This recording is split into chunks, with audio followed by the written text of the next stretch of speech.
what we plan, we implement it meticulously. Honorable Speaker, there is no doubt in our mind that the electrification in this country largely has been supported by the poles from the eucalyptus trees. Affordable housing, affordable fencing in our rural smallholder farms, the poles are provided by the eucalyptus trees.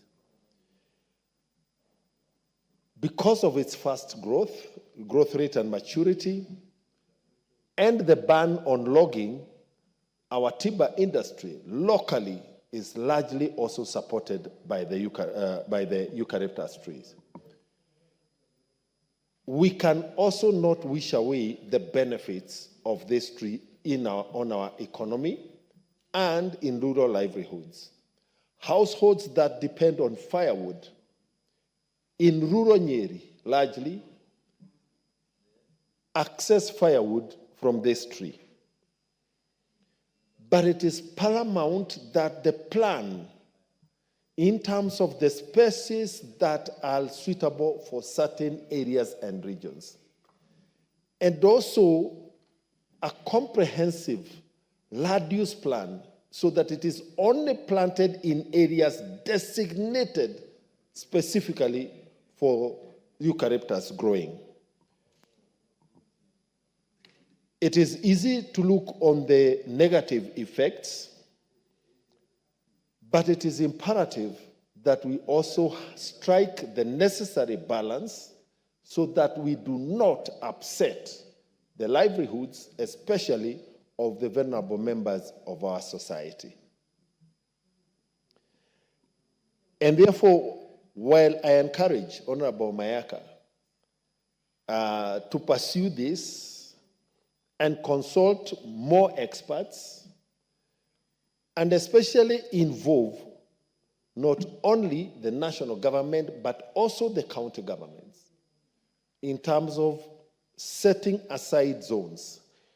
In my area, in Nyeri and in Mount Kenya region, Honorable Speaker, our tea factories largely rely on wood to process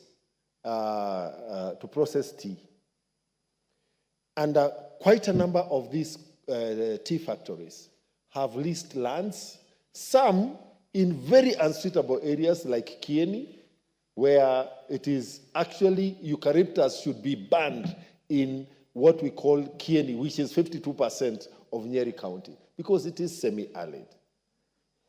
But on the other side, we have the areas of Tetu, Odaya, and Madeira, whose economies are also dependent on tea growing and tea processing. And therefore, a delicate balance on both the environmental effects and the economic use that the eucalyptus trees contributes in our country needs to be properly established.